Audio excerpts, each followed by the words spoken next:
আমার বিনা অনুমতিতে প্রবেশ করে তুমি আবার আমাকে আগে প্রশ্ন করছো? আগে তুমি তোমার পরিচয় দাও। তাহলে আমার পরিচয় বলবো? অবশ্যই। তাহলে আমার পরিচয় তুমি শুনবে? হ্যাঁ বলো। আমার পরিচয় শুনলে তো তুমি পালাবে না? হ্যাঁ আমি শুনতে চাই, বলো। ভয় পাবে না তো? না না, মানুষের নাম শুনে কেউ কখনো ভয় পায় নাকি? বলো তোমার পরিচয় কি? আমার পরিচয় তুমি শোনো। হ্যাঁ বলো। আমার নাম হলো হেকমত আলী গন্ডা। ওরে বাবা, সুন্দরী দাঁড়াও, আমার পরিচয় তুমি নিলে, তোমার পরিচয় বলো না সুন্দরী। মানে আমার পরিচয়? হ্যাঁ বলো।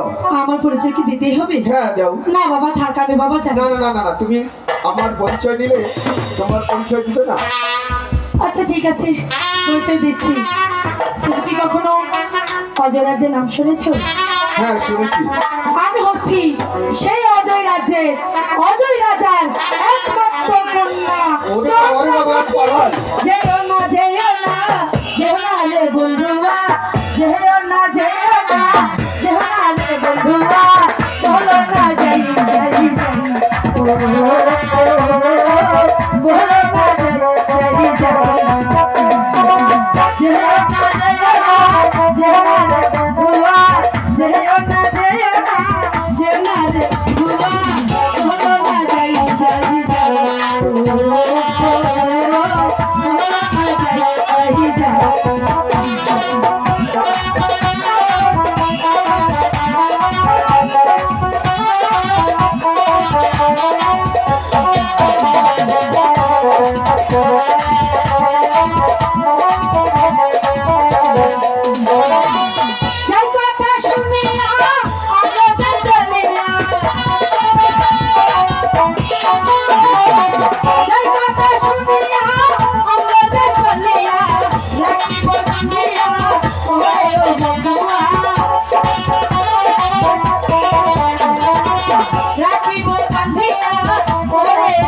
Oh,